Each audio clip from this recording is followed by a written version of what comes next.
మొదటగా ఈ వీడియోలో మనం భగవద్గీత అధ్యాయము 6 శ్లోకము 45ను పరిశీలిద్దాం. గత శ్లోకాలలో యోగమార్గం నుండి వైదొలిగిన సాధకుని ప్రయత్నాలు ఎప్పటికీ వృధా కావని శ్రీకృష్ణుడు భరోసా ఇచ్చాడు.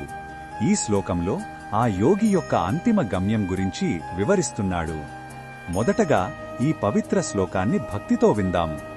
ప్రయత్నాద్యతమానస్తు యోగి సంశుద్ధ కిల్బిషః అనేక జన్మ సంసిద్ధస్తతో యాతి పరాం గతిం. ఈ శ్లోకం అర్థం ఏమిటంటే, పట్టుదలతో నిరంతరం ప్రయత్నించే యోగి క్రమంగా తన పాపకర్మల నుండి అడ్డంకుల నుండి పూర్తిగా శుద్ధి చేయబడతాడు.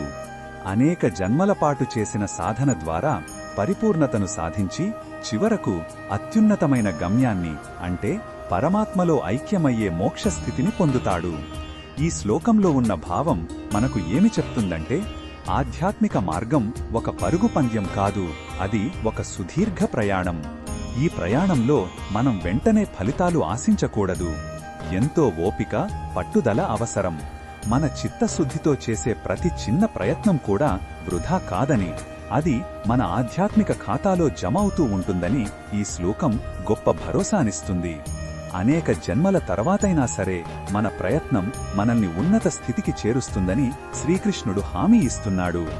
ఈ బోధనను మన దైనందిన జీవితంలో ఎలా ఉపయోగించుకోవచ్చంటే, మనం ఏ పని మొదలుపెట్టినా, అది చదువు, ఉద్యోగం లేదా ఒక మంచి అలవాటు అయినా వెంటనే ఫలితాలు రాకపోతే నిరాశ చెందకూడదు. మన ప్రయత్నాన్ని నిజాయితీగా కొనసాగించాలి. ప్రతిరోజు చేసే చిన్న సాధన కూడా మనల్ని మన లక్ష్యం వైపు నడిపిస్తుంది. వైఫల్యాలకు కుంగిపోకుండా పట్టుదలతో ముందుకు సాగితే విజయం తథ్యం అని ఈ శ్లోకం మనకు గుర్తు చేస్తుంది. మరిన్ని భగవద్గీత శ్లోకాల అర్థాన్ని తెలుసుకోవాలంటే మా తదుపరి వీడియోలను తప్పకుండా చూడండి.